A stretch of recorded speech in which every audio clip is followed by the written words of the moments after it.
Okay, let's dive in. We are tackling, well, a pretty immense sweep of history today, a deep dive into 5,000 years of Chinese civilization. It's daunting, isn't it? It really is. I mean, when you think about just the sheer longevity, the fact that this culture has continuously evolved, from the Bronze Age right up to now, despite these periods of absolute, cataclysmic crisis, Yeah. it's kind of a historical anomaly. It truly is. The scale is huge, but the story itself, it has a surprising amount of cohesion, actually. Our goal today isn't like listing every single emperor or battle. Right. More of a shortcut. Exactly. A comprehensive shortcut, really. Yeah. We want to zero in on the crucial turning points. Focus on those foundational ideas, the philosophies, the kind of bureaucratic innovations that somehow held it all together for so long. And the moments of chaos, too, the breakdowns, they're just as important for understanding the trajectory. Definitely. We need to look at those key figures, the systems, structured chronologically, from ancient roots right through the Imperial ages, and then, crucially, into the modern era's very tumultuous birth. So we're starting way back, like literally dawn of civilization stuff. Mythical engineers, flood control. And we'll trace that line all the way through imperial systems built on merit, exams. Right, through collapse. Through absolute collapse, and then landing in the present day, this modern economic giant governed by, well, mass digital surveillance. It's quite a ride. It is. But before we jump, millennia back in time, I think it's really important we establish the modern anchor point first, the thing that shapes so much of contemporary China. You mean the Century of Humiliation? Precisely. We have to understand this period, roughly mid-19th century up to 1949, it's defined by intense weakness, foreign military defeats, crippling exploitation. It's the defining historical trauma. Absolutely. You can't understand modern China without understanding that period. The intense drive for a strong, unified state, almost, at any cost. Yeah. It feels like a direct psychological response to that humiliation. It is. If you don't grasp that history, the motivations behind the communist revolution later on, or even current political structures, they just don't make sense. It all seems to link back to that feeling of shame, of weakness during those 100+ years. So that's our end point in a way. Now let's rewind 5,000 years back. Let's set up the foundations, the geography, the politics of this incredibly enduring civilization. Okay, so cradle of civilization time. Where do we look first? The rivers. It always starts with the rivers. The Yellow River up north, the Yangtze River down south. These massive floodplains. Yeah. Super fertile, right? Good for farming. Incredibly fertile. Allowed for stable agriculture, settled societies. They were growing millet, rice. But those same rivers pose this huge existential challenge. Flooding. Catastrophic flooding. Exactly. And that geographical reality, that constant threat, it seems to lead directly to the first attempts at a centralized, organized state. It's all centered around this legendary figure, Yu the Great. And his fame wasn't, from being a warrior king. No, interestingly, it was engineering. He supposedly solved this massive flooding crisis that had apparently plagued the region for generations. Right, there's that story contrasting him with his predecessor, Gun, who tried to use dikes and dams? Yes, Gun tried to basically block the Yellow River, build these massive walls. But the river, it's this sort of unruly giant. It just kept breaking through. Gun failed. The floods kept coming. So Yu comes along. And Yu learns from that failure, apparently. Instead of trying to fight nature head-on, he works with it. He supposedly devised this huge, region-wide system of canals. Ah, so channeling the water instead of blocking it. Precisely. It let the excess flood water drain away safely to the sea, but it also, crucially, distributed water for irrigation across the plains. Because he solved this fundamental problem, this existential threat, the story goes that the title of ruler was granted to Yu, the engineer king, essentially. That narrative itself seems important, like the idea that a successful ruler is the one who ensures the people's basic well-being, their material security. It's absolutely foundational. But while the canals were, an amazing feat of early engineering, the really significant political legacy from Yu comes from something else. Exactly, the shift in succession. Initially, Yu was supposed to pass leadership to a worthy minister based on merit. But when that minister died, the regional leaders, the lords, they apparently insisted that Yu's son, Qi, should take over. And that changed everything. It defined the next 4,000 years of Chinese history. When Yu passed power to his son, Qi, he established hereditary rule. That's the pivot point, moving away from tribal leadership based purely on competence toward a centralized monarchical system based on bloodline. So that's the beginning of the Xia dynasty, around 2070 BC. And the start of the whole dynastic cycle concept. That's the traditional account, yes. Launching that cycle of rise, rule, decline, and replacement that would govern China until the 20th century. Okay, so after the Xia, who are somewhat legendary, we get the Shang dynasty, around 1600 BC. And these guys are more concrete. Much more concrete. The Shang are pivotal because they give us the first actual verifiable historical records. We're talking about the famous oracle bones. Right, the turtle shells and ox bones with writing on them. Exactly. Ox scapulae, turtle plastrons, inscribed with the earliest known form of Chinese writing. They used them for divination, asking questions to ancestors or deities, but also for record keeping. It really solidifies that idea of a centralized state with ancestral worship at its core. But then the Shang are overthrown too, by the Zhou dynasty around 1046 BC. Yes, and the Zhou are maybe even more important conceptual, because they needed a really good reason, a justification, for seizing power from the Shang. So they came up with something. They came up with a philosophical and political masterpiece of legitimization, the Mandate of Heaven. Okay, explain that. It sounds important. It is incredibly important. It's sort of a genius concept, really, because it has this built-in self-correcting mechanism. It says, okay, heaven, the sort of cosmic ruling force, grants the emperor the divine right to rule. But there's always a but. There's always a but. This mandate is conditional. It's not permanent. If a ruler becomes a tyrant, if they neglect the people, if they rule unjustly, think of the supposedly corrupt last kings of the Xi and Shang, then heaven withdraws the mandate. And that means? That signals it's okay, even necessary, for a new worthy leader to rise up and overthrow them. It provides the moral basis for dynastic change. Wow. So it gives ultimate authority, but also keeps rulers accountable, to some higher standard anyway. Exactly. It stabilized the system by legitimizing the ruler, but also offered a justification for rebellion if things got too bad. You know, widespread famine, social unrest, that could be seen as proof that heaven was unhappy. Time for change. But even the Zhou couldn't hold on to power forever, right? Their dynasty lasted a long time, but eventually weakened. Hugely long. But yes, centralized power eventually eroded, especially after 771 BC when they were forced to move their capital east. This led to increasing fragmentation.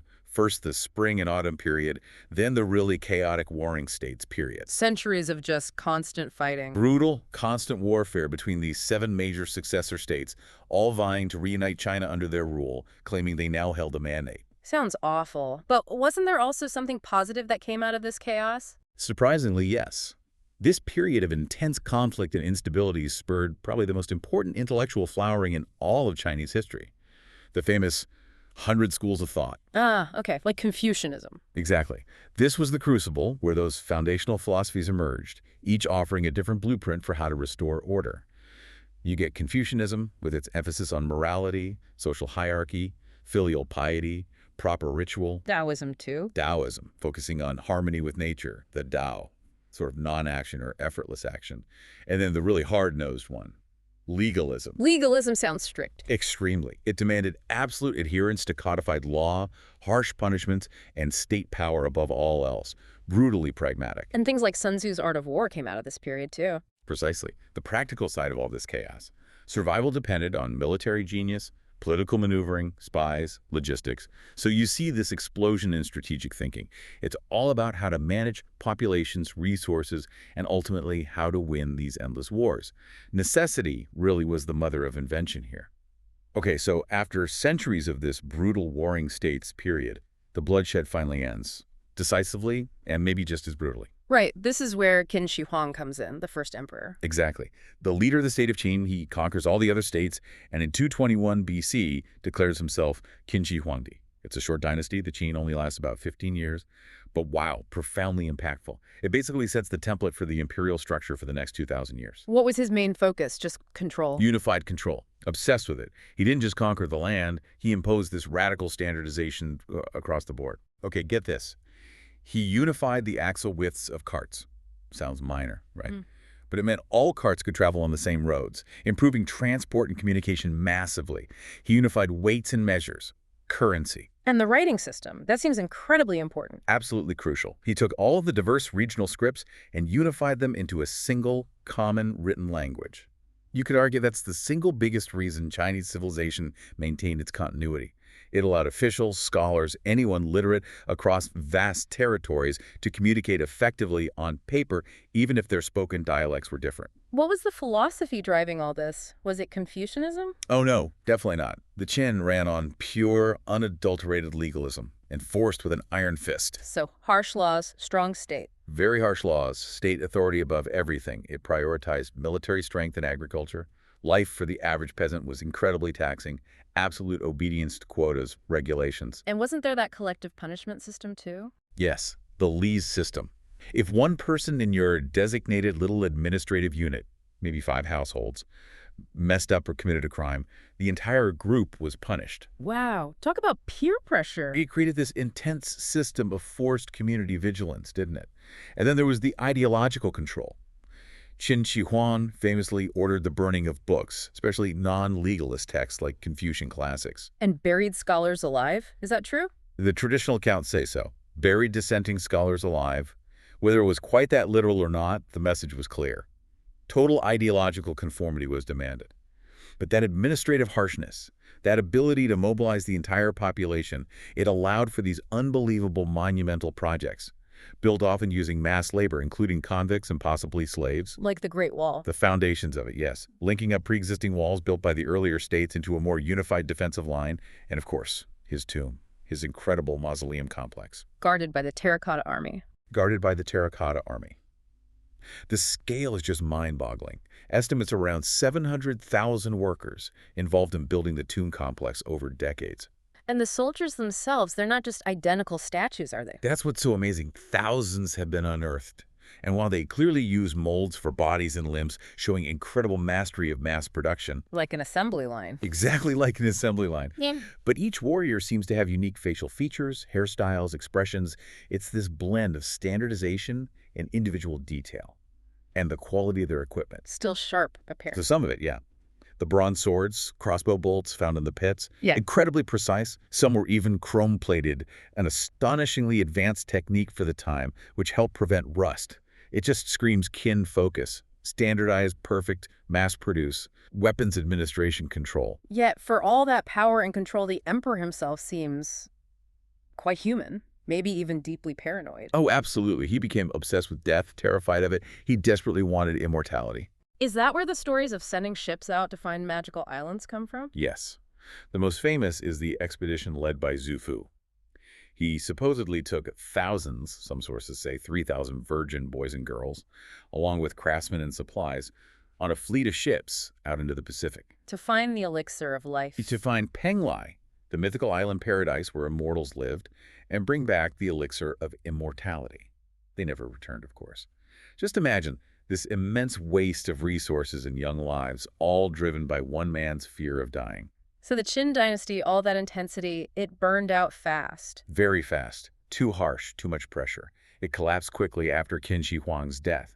But its administrative blueprint, that centralized structure, it wasn't lost. It was picked up by the next dynasty, the Han. Immediately inherited by the Han dynasty starting around 206 VC, and the Han rulers seem to have learned a crucial lesson from the Qin's failure. Which was? Pure legalism doesn't work long term. It creates resentment, rebellion. You need something more. So the Han were more pragmatic? Very pragmatic. They kept the efficient parts of the Qin system, the centralized bureaucracy, the standardized measures, the census taking, but they blended it. Blended it with what? We mentioned Confucianism earlier. Exactly. They brought Confucianism back. It became the official state ideology. It provided sort of moral glue, the emphasis on ethics, social harmony, respect for hierarchy, and education that legalism completely lacked. And this ideological shift, mixing legalist efficiency with Confucian values, that led to something really big, didn't it? It led directly to probably the single greatest institutional innovation of Imperial China, the Imperial examination system. Okay, explain this. How did it work? Instead of government positions being solely based on birthright or connections, this system selected officials based on merit, specifically their knowledge of the Confucian classics. Candidates had to pass grueling multi-stage exams. And this lasted for centuries. For over 2 millennia. It became the absolute cornerstone of Chinese governance right up until the early 20th century. Why was it so revolutionary? Well, 2 main reasons. First, theoretically at least, it selected officials based on intelligence and education, which should lead to better governance. Second, and maybe even more importantly for stability, It provided a clear pathway for social mobility. So even a commoner could rise up. A brilliant peasant boy, if he studied hard enough and passed the exams, could potentially become a high-ranking government official. This created this incredible sense of opportunity, binding the loyalty of the lower classes, or at least the ambitious ones, to the state. It offered a way up. And this stability under the Han, this efficient bureaucracy, it allowed them to project power outwards too, expand the empire. Right, they had issues with nomadic groups, didn't they? The Xiongnu. A massive threat early on. The Xiongnu were this powerful confederation of nomadic tribes on their northern border. Initially, the early Han emperors tried appeasement. Like paying them off, sending princesses. Exactly. The Hinkan policy marriage alliances, sending tribute like silk and grain. But it was costly and didn't really stop the raids. So someone changed tactics. Emperor Wu, or Wudi, a really pivotal Han emperor. Around 133 BC, he decided enough was enough. He ended the appeasement policy and launched huge, sustained military campaigns against the Xiongnu. And they won. After decades of hard fighting, yes. They decisively weakened the Xiongnu Confederation and secured control over crucial territories in the west. Which territories were those? Why were they important? Specifically, the Hexi Corridor, that narrow passage west of the Yellow River, and the Tarim Basin, further west in modern Xinjiang. Securing these was vital because it opened up and protected the routes that became the Silk Road. Ah, the Silk Road, connecting east and west. Absolutely. The scope of this trade network was immense. Chinese silk, highly prized in the Roman Empire, traveled west, and in return, new goods, ideas, technologies flowed into China. Like what? What came east? Well, things like grapes, alfalfa, which was really important for breeding stronger military horses, walnuts, pomegranates, also sophisticated glasswork from the Roman world, and eventually Buddhism from India. So the Han period was a real golden age then. Politically stable, militarily strong, economically connected. And scientifically innovative, too. Yeah. It wasn't just about governance and war. This era saw major breakthroughs. Like paper. The invention of paper, traditionally credited to Kai Lun around 105 CE. Huge development. It replaced expensive silk and cumbersome bamboo slips for writing, making administration and scholarship much easier. What about math and engineering? Mathematically, Han scholars were incredibly advanced.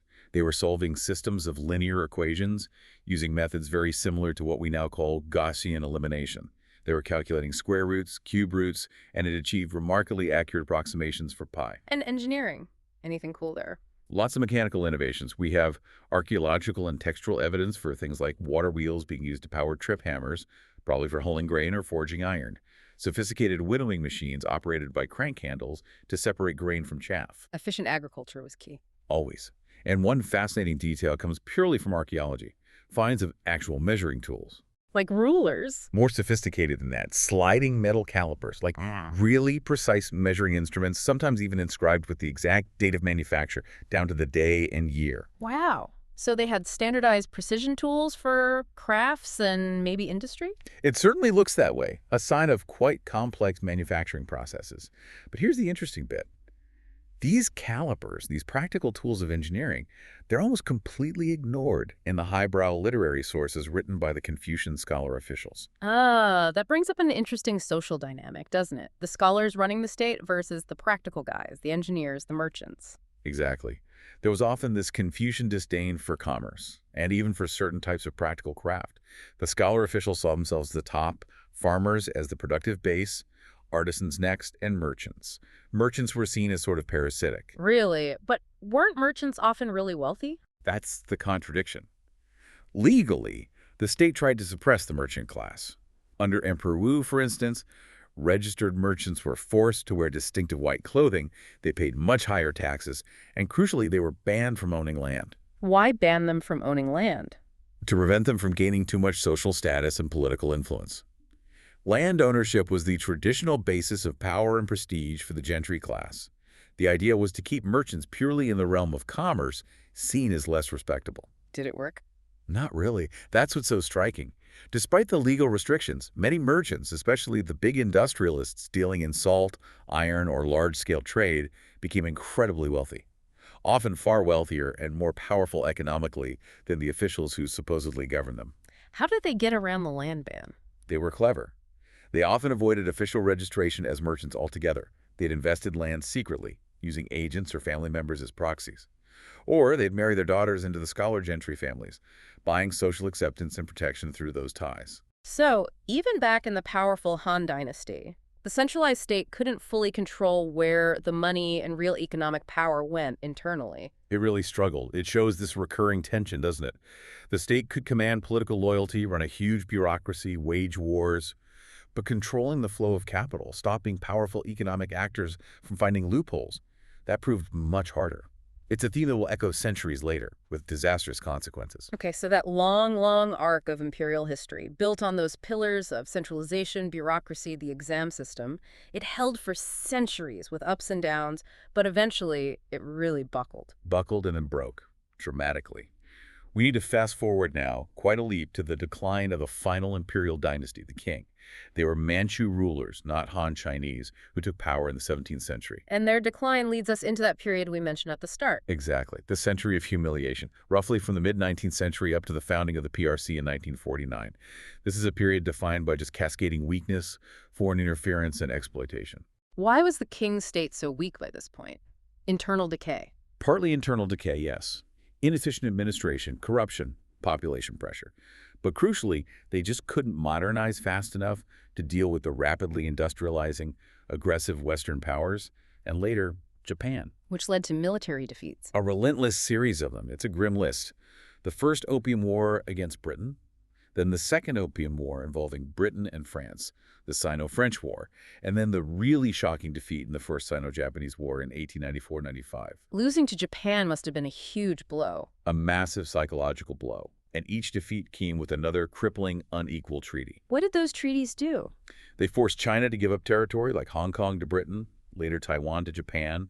They forced open dozens of treaty ports where foreigners lived under their own laws, exempt from Chinese jurisdiction that's extraterritoriality. They set low tariffs, hindering Chinese industry, and demanded huge payments, indemnities. Like reparations. Exactly. The most staggering was after the Boxer Rebellion, this anti-foreign uprising around 1900. The coalition of 8 foreign powers that crushed the rebellion imposed the Boxer Protocol in 1901. What did that demand? An absolutely astronomical sum, 450 million taels of silver. To put that in perspective, that was maybe 20 times the Qing government's entire annual revenue at the time. 20 years of income, how could they possibly pay that? They couldn't, realistically. It was designed to cripple them, to turn China into a permanent debtor state, basically funneling wealth to European banks and governments for decades. Okay, let's back up slightly. The Opium Wars seem like the big catalyst here. What was the root cause of that conflict? At its core, it was about trade imbalance. Sure. For decades, Britain especially had this massive craving for Chinese tea. It was hugely popular back home. Like a national obsession. Pretty much. At one point, tea imports accounted for something like 10% of the entire British government's revenue through taxes. But China wasn't really interested in British manufactured goods. They primarily demanded payment in silver. So silver was just flowing out of Britain into China. Massively. Yeah. It was creating a huge drain on the British economy. And China's restrictive trade policies, the Canton system, made things worse for the British merchants. How did that system work? Foreign merchants were confined to a small district in Canton, now Guangzhou. They could only trade through a designated guild of Chinese merchants called the Huang. They couldn't enter the city proper, couldn't bring their families, had to leave during the off-season. It was very controlled, very restrictive. Which frustrated the British. Immensely. They wanted free trade, access to more ports, diplomatic equality, and they desperately wanted a product China would buy to reverse that silver drain. And that product became opium. Tragically, yes.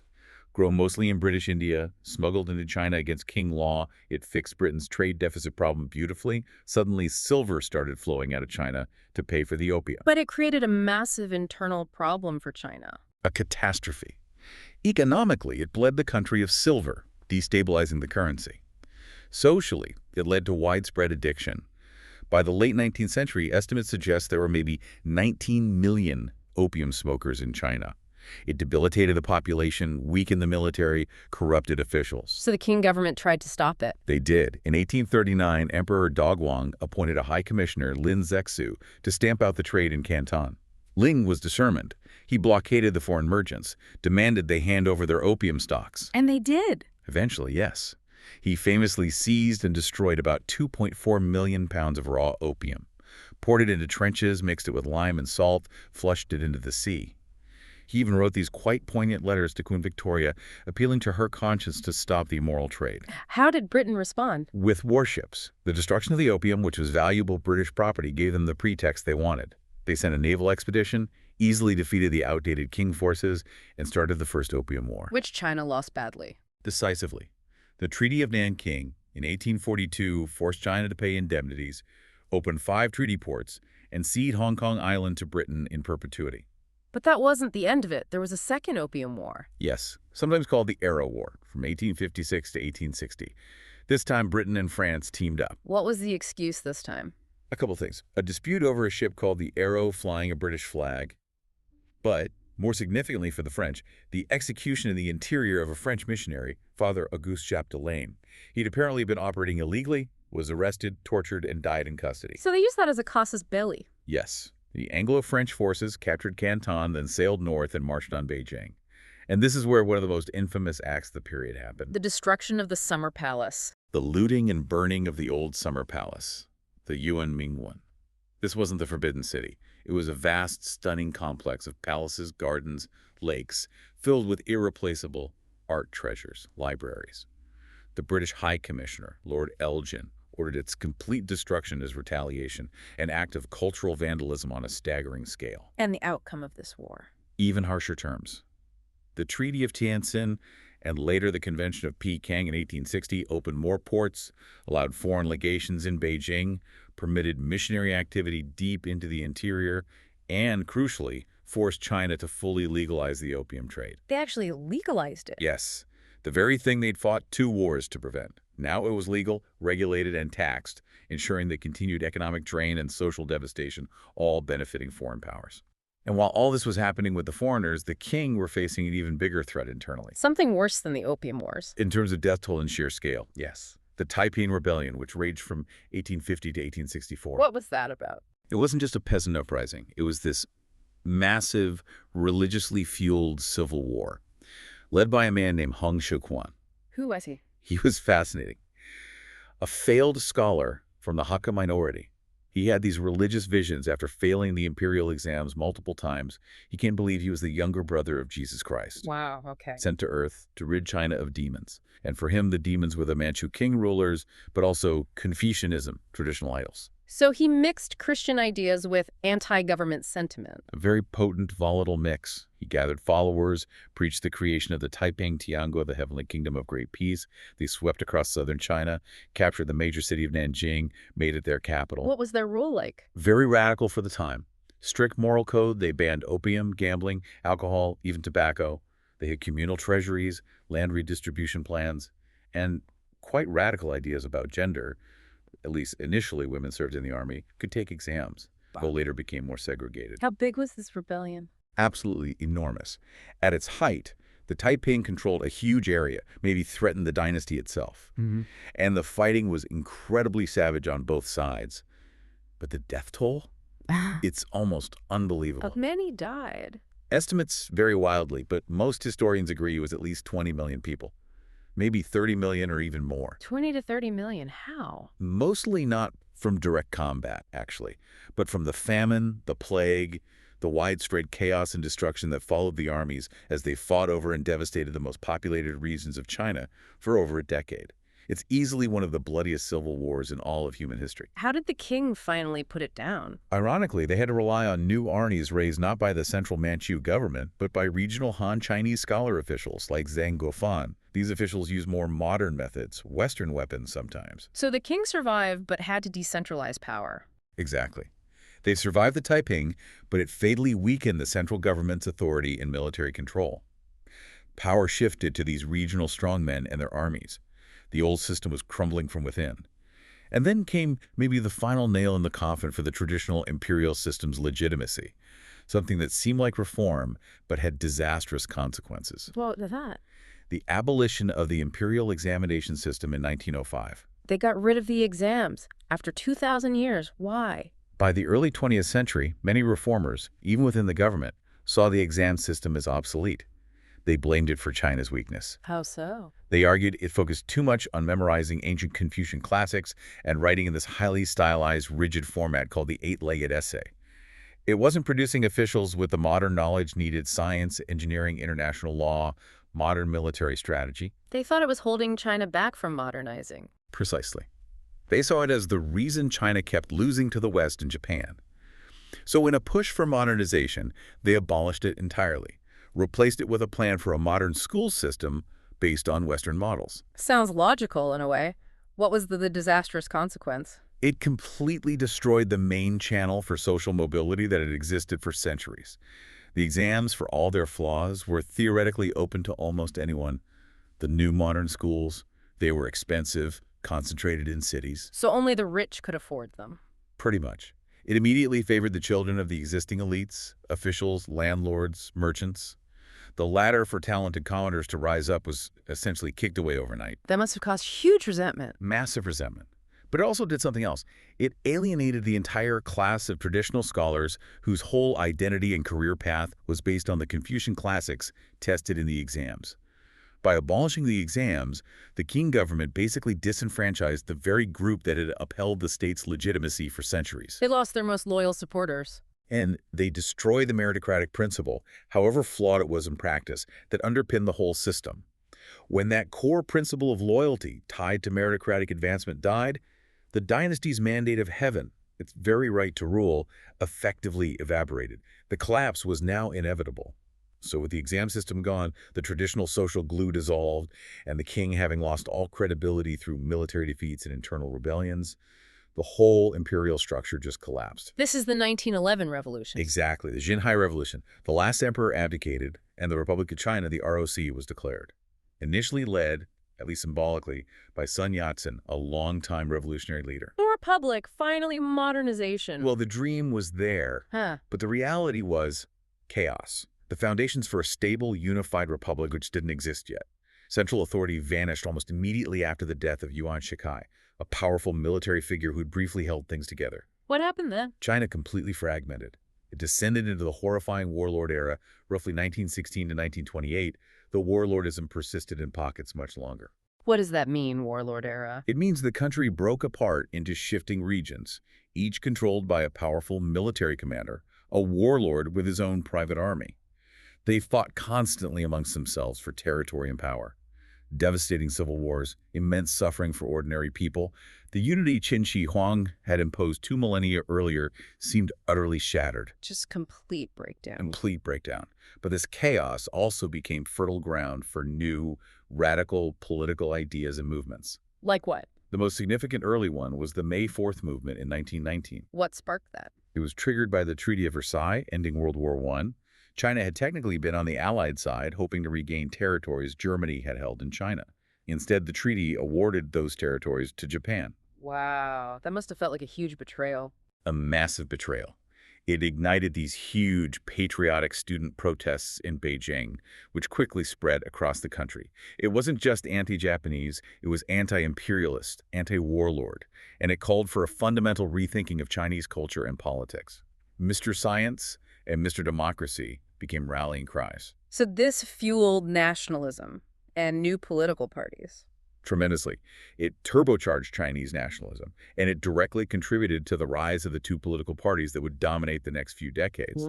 The Kuomintang, or KMT, the nationalists, eventually led by Chiang Kai-shek. Yeah, and the other one? And the Chinese Communist Party, the CCP, formally founded in 1921, heavily influenced by Marxist ideas spreading after the Russian Revolution and the May 4th critiques of the old order. So nationalists and communists, were they allies? Enemies? Both, at different times. Their ideologies were fundamentally opposed, but the immediate problems were the internal warlords tearing the country apart and the growing external threat. Japan again. Japan again. Japanese imperialism was becoming increasingly aggressive.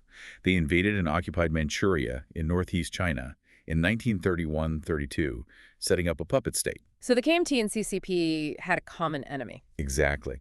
The Japanese threat became so severe that by 1937, the two parties were forced into a very uneasy alliance, the Second United Front, to resist the full-scale Japanese invasion that began that year. This is the start of the Second Sino-Japanese War, part of World War II. Yes, those started 2 years before the war in Europe.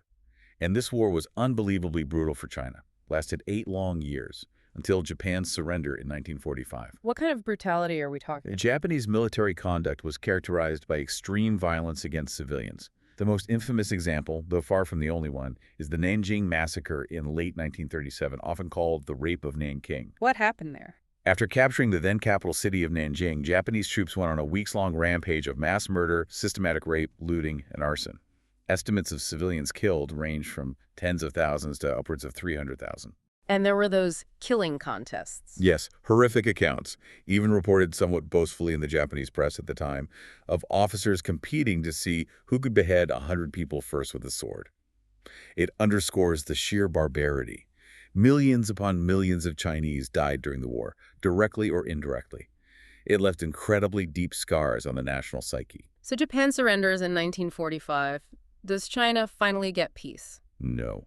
Almost immediately, the civil war between the KMT and the CCP, which had been simmering even during the United Front, resumed with full force. Who had the upper hand? The KMT were the official government, right? Backed by the U.S. They were initially. Chiang Kai-shek's nationalists had more troops, better equipment at first, and international recognition. But the CCP, led by Mao Zedong, proved incredibly effective. How did they win? Several factors. The communists had honed their guerrilla warfare tactics during the Japanese War. They had stricter discipline, were seen as less corrupt than the KMT. And crucially, they gained massive support among the peasantry in the vast rural areas, promising land reform. So they had popular support. Overwhelmingly so in the countryside, which was most of China. By 1949, the CCP forces were victorious. Chiang Kai-shek and the KMT government, along with millions of supporters, retreated to the island of Taiwan. And Mao declared? On October 1st, 1949, Mao Zedong stood in Tiananmen Square in Beijing and declared the founding of the People's Republic of China, the PRC. The imperial era was long gone. The republic had failed. Now the communist era began. The first few years of the PRC brought a degree of stability China hadn't seen in decades. Land reform happened. Infrastructure was rebuilt. But then came Mao's radical push for utopian communism. You mean the Great Leap Forward? The Great Leap Forward, starting in 1958. This was this absolutely massive, disastrous economic and social campaign. What were they trying to achieve? Rapid industrialization and collectivization. Mao wanted China to overtake Britain in steel production in just a few years. Private land ownership was abolished. Peasants were forced into huge agricultural communes. Communal farming. Did that work? It was catastrophic. Farming was managed collectively, often by inexperienced party cadres. Insane production quotas were set, based on political enthusiasm rather than reality. People ate in communal kitchens. Family life was disrupted. And the steel production push?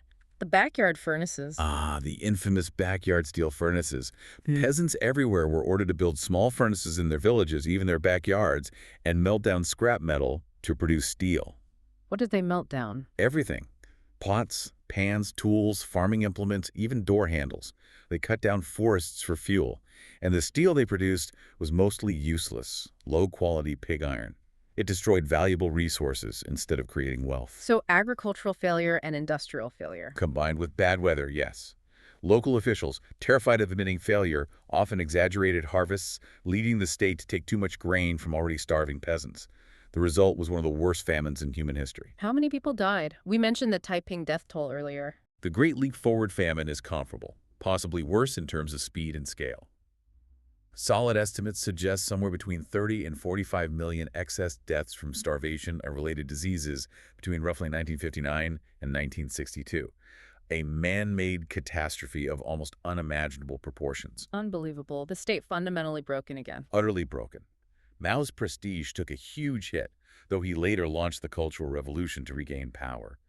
But real recovery, especially economic recovery, only began after Mao's death in 1976. This is where Deng Xiaoping comes in. Yes. Deng Xiaoping emerged as the paramount leader by 1978, and he initiated this monumental shift in policy, reform and opening up. What was his philosophy? Was he abandoning communism? Not officially. His famous phrase was, "It doesn't matter whether a cat is black or white as long as it catches mice."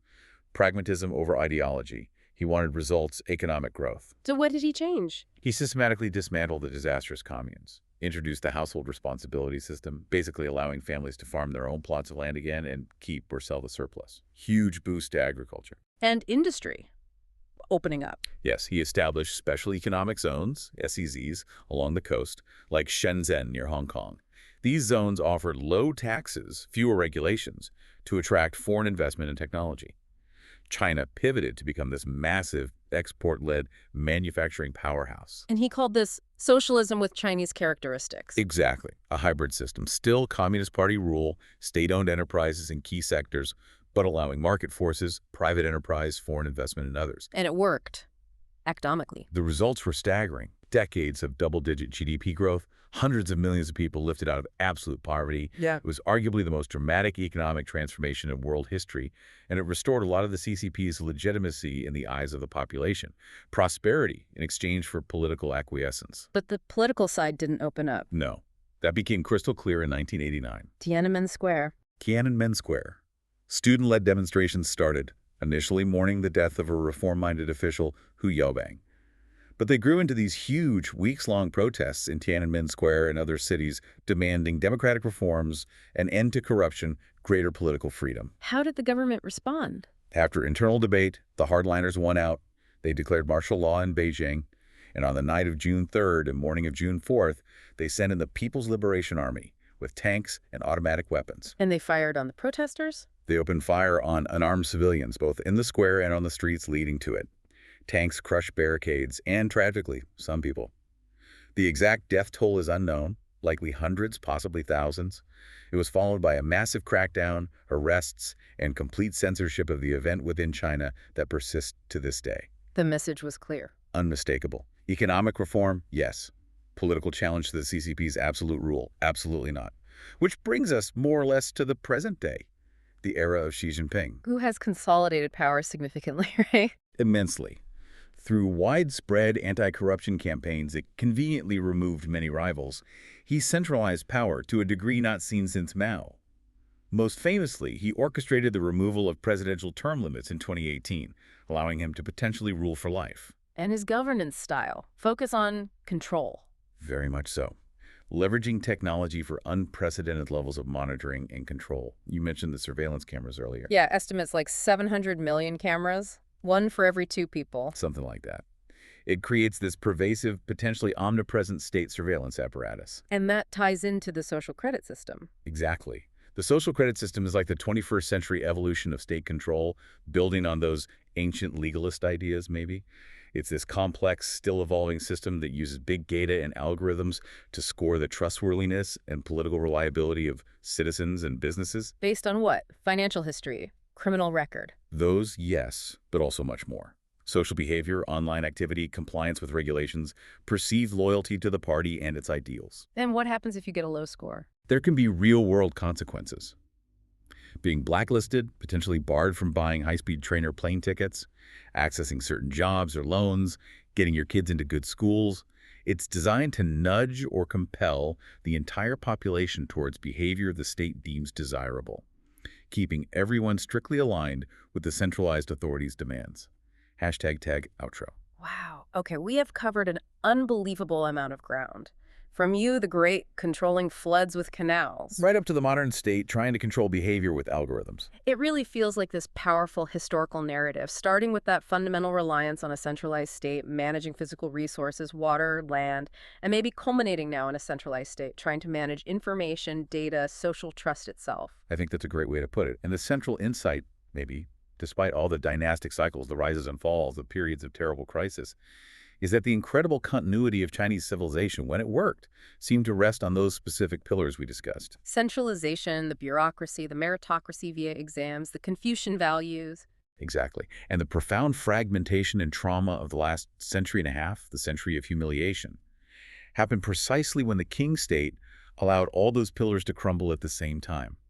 Economically bankrupt, militarily defeated, administratively broken by abolishing the exams, the whole system just disintegrated.